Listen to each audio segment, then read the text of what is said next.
Hey guys, welcome back. So with continuing our coverage on the Ultimates, we've now got to get into the origin for the doom of this world, Earth 6160, which we've kind of known already from the maker's notes and what we've covered previously on the 2024 Ultimate playlist, but this time around, man, we get so much more. So with that said, if you're enjoying these videos, be sure to drop a like, subscribe if you're new to the channel, and don't forget to hit that bell up top to get all notifications.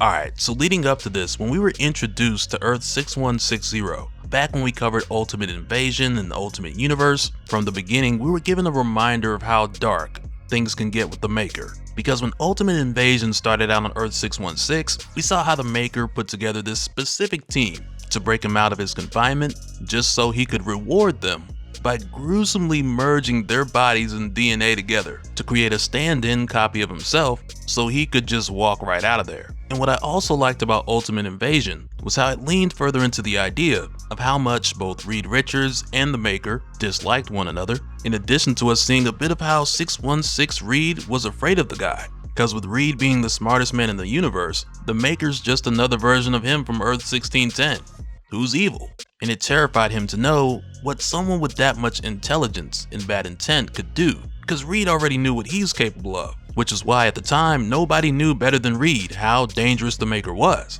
And trust me, all of this is going to come together in just a moment. But with that in mind, the Maker intentionally left a trail so that just before he went to Earth 6160, Earth 616 Reed would follow him there and be one step behind, just so the Maker could ask Reed one question, which was, if you could do it all again, if you could truly change things, if you had the chance, would you erase me from existence? Where at the time, 616 Reed Richards, his answer was yes. So the Maker was like, okay, I'll keep that in mind. And going forward, with the Maker keeping that in mind, he traveled to Earth 6160 and altered the events throughout its history to craft that world to his liking. And so to keep track of everything, the Maker kept a memory log, which was based on data that he stole from 616 Reed and refashioned to be like an inventory of every superhero throughout history who the Maker would stop from becoming a superhero. It contained their origin files, so he knew when and where they got their powers. He would later log their status on whether they were captive, controlled, deceased, or if he just wasn't able to find them. And if you guys remember, back when we covered this, for a brief moment we talked about how this revealed to us that 3 members of the Fantastic Four were deceased on this world, as well as the number of repositories holding nodes that the Maker was keeping away from Reed himself, located in repositories 13 through 18. And inside each of these, there's multiple different samples or artifacts, but it has me curious to know like what's in all these different repositories, which then makes me want to go into the rabbit hole theories, including Franklin and Valeria, since some of these containers hold multiple items from members of the Fantastic Four. But I'm gonna wait before we go off on the deep end, because I think we still got a lot to learn as far as where the Maker went within these different moments in time on this Earth. But going back to what we've learned up to this point, prior to this, we were told that the Maker delayed the Fantastic Four's launch by hours so they would miss the cosmic storm, which as a result would reduce the Fantastic to something more manageable. And that's where I want to start going into Ultimates issue 4, because this jumps around a bit as far as the time and the events that we'll be taking a look at. Because we start out with the Reed of Earth 6160 in class being asked what is the 4th dimension, just before it jumps forward to the Fantastic Four's mission, where Sue asks, is it time, Reed? Which right there answers the question. And in these flashbacks we see moments like when Reed met Ben Grimm in college for the first time, where to Ben's surprise Reed was just a 13-year-old kid, to where from there it jumps forward again to the mission, with the young Reed saying, I wish I had time to check my calculations once more, but if we want to get readings from inside the cosmic storm, it's now or never. When you're ready, Ben. But in the present day with Reed, or Doom as he's called now, he's thinking back on these moments, as well as a conversation that he had with Iron Lad back in Ultimates issue 1, where he told him he'll have to think in 4 dimensions if he's going to save the world, because it was at that time when they were looking at footage of Earth 616 from the files that they stole from the Maker, which the Maker stole from the other Reed. But like we saw, that attempt to give all these different heroes back their powers, it only resulted in a handful of successful candidates, because the majority of them were either rejected or intercepted, or accidental suicide by superpower. So because of this, Tony was like, the Immortus engine is off limits. They'll have to save the world another way. And again, Doom's thinking about all this, including that conversation with Tony, as if he still wants to use the Immortus engine for something. But this all comes to the point where right now, at this present time, Tony walks into the lab to check on Doom, because once again, Doom didn't come with them on their mission. And it's mainly because this entire time, Doom has been working practically non-stop. And I gotta say, like, even with the way this story is written, with it abruptly jumping from the past to the present, it's brilliant the way it's done. And I like to look at it as if it's broken up into 4 different sections, with the first being Earth 6160 Reed's past, along with his memories of meeting Ben and Sue, as well as the launch, which was supposed to be the origin of them becoming the Fantastic Four. The second part is us seeing Doom working in the lab during the time the other Ultimates were out handling their missions, where we also see Doom looking back on some very painful memories, because that's part of the obsession. The third part is the present, which takes us back to this conversation between Tony and Doom. And the fourth part, I think of it mainly as the aftermath of the Maker arriving in this universe, leading into the final stretch of this Reed becoming Doom, which we'll get to in just a moment. But it just had me like, man, it is crazy the way this comes together.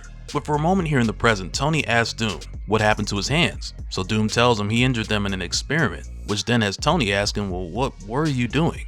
So following this, Doom tells Tony, I suffer from periods of extreme despair. During these periods, it's as if I am oppositely charged, lost in an all-consuming universe where nothing is possible.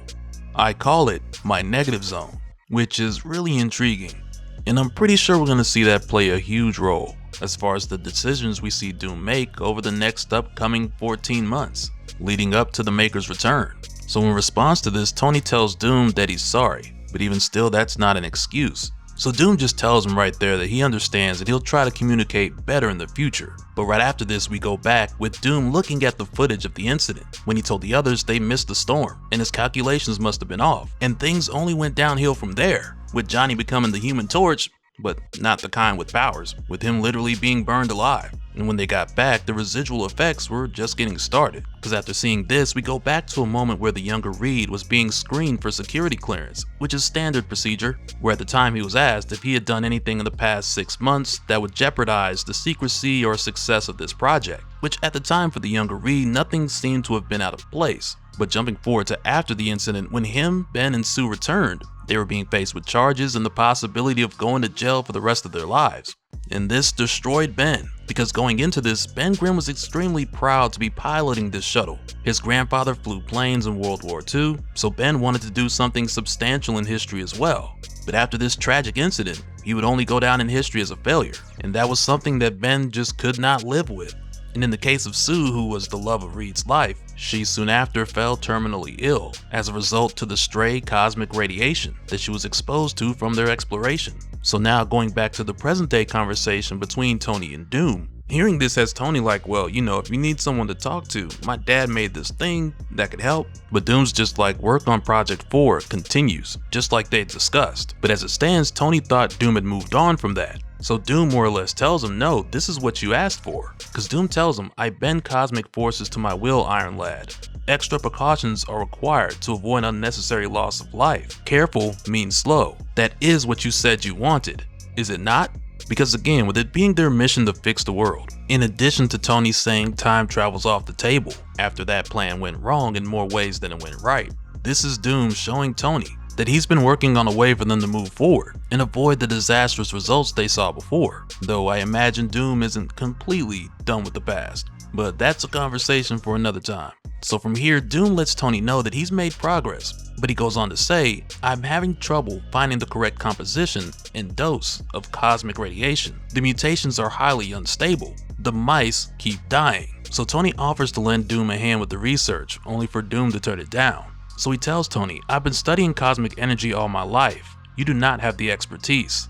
And this is something I must do on my own. And I gotta say, I really like that Doom mentioned that here, because not only is he qualified and equipped with the knowledge to figure this out, but it's also important that he does this with no outside interference. And we'll see why that is in just a moment. But at first, as you would imagine, Tony thinks this is Doom being stubborn and letting his ego get in the way, as if he's jeopardizing their mission. But Doom stops him right there and he's like, the billionaire boy king, pampered since the womb, accuses me of ego. Me. It's you who jeopardized the cause. Your arbitrary, irrational decision to abandon the Immortus engine, which right away this has Tony like, we're not going back to that again. We killed people, destroyed lives, and it just has Doom like, And how many have they killed? How many lives has the Maker destroyed?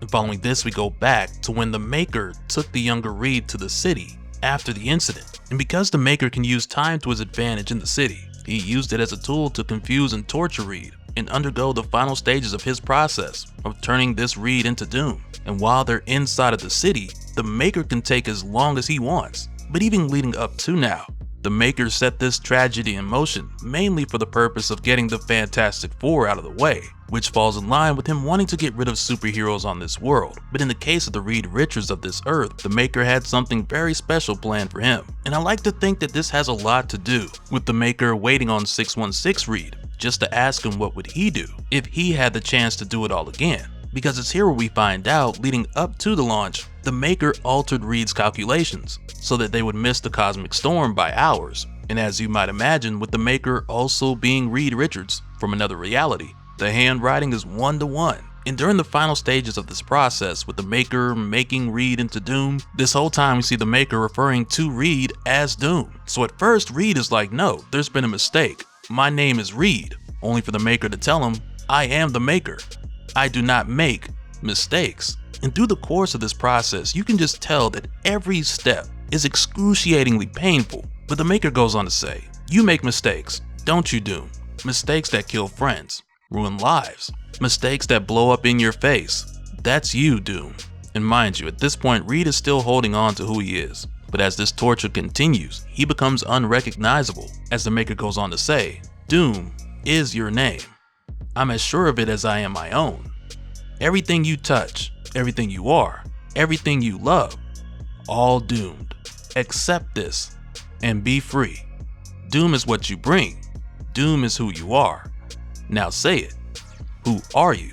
And I gotta say, with the Maker going inside Reed's brain here, this reminds me of something we talked about many years ago, back when we were doing a ton of Ultimates coverage for the original Ultimates universe, Earth 1610. Because not too many people were talking about it at the time, and I mean, YouTube was very different back then too. But this very much reminds me of what we saw when the Maker opened up the brain of 1610 Tony Stark to remove an Infinity Gem that had been birthed in Tony Stark's brain. So of course, the reasoning behind what the Maker's doing now versus what he did back then, it's two different scenarios. But it just makes me think back on how during this process, the Maker and Tony were having this whole conversation where Tony was begging the Maker to stop, which the Maker didn't because he got the gem just like what we saw. But through the course of it, the Maker was enjoying it too much. And there was even one moment where the Maker pretended like his hand slipped just to place Tony in even more discomfort, which was totally unnecessary. But this was just something the Maker did to stop Tony from talking and make the process extremely painful that really didn't need to be. Because not only was the Maker able to do this operation successfully with him retrieving the Infinity Gem, but when he was done, he just cut off Tony's oxygen pump and left him for dead, which was absurd. So yeah, for the longest time, I've just felt like people really don't understand how twisted the Maker really is. Because to me, a lot of what we're seeing recently is just him going back to his old self. And after tinkering in Reed's brain, the torture continues with the Maker having Reed nibbled on by these crazy looking rats. As the Maker asked, who are you? And mind you, as we're going back through this memory, this whole time we're also seeing Doom watching this footage, watching himself become what he is now. And it's almost like when the Maker asked, who are you? Doom is like, I am sorry. And when the Maker asks again, who are you? On the recording, the second time the Doom who's watching, he's like, I am trying.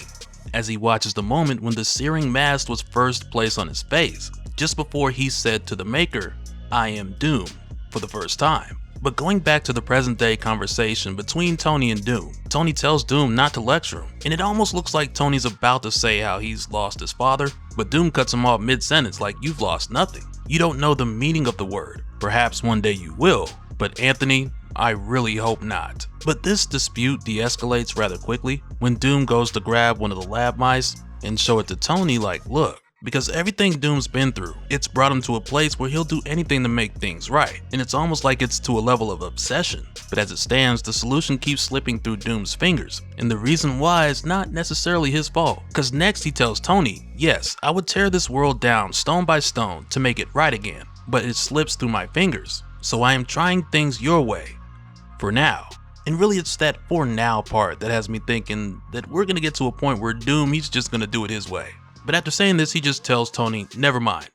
When the mice stop dying, the Fantastic Four will return, to where from there Tony just leaves Doom to get back to it. So yeah, with Doom's mission, or obsession, being one that involves the return of the Fantastic Four, I think it's only a matter of time before Doom decides not to do this Tony's way. And I can only imagine what lengths Doom will go to pull this off. But yeah, it's probably gonna be a while before we see that fully come to fruition. And in just 14 months, the Maker will be back. So it'll be interesting to see what Doom is like at that point, as well as how that reunion will play out.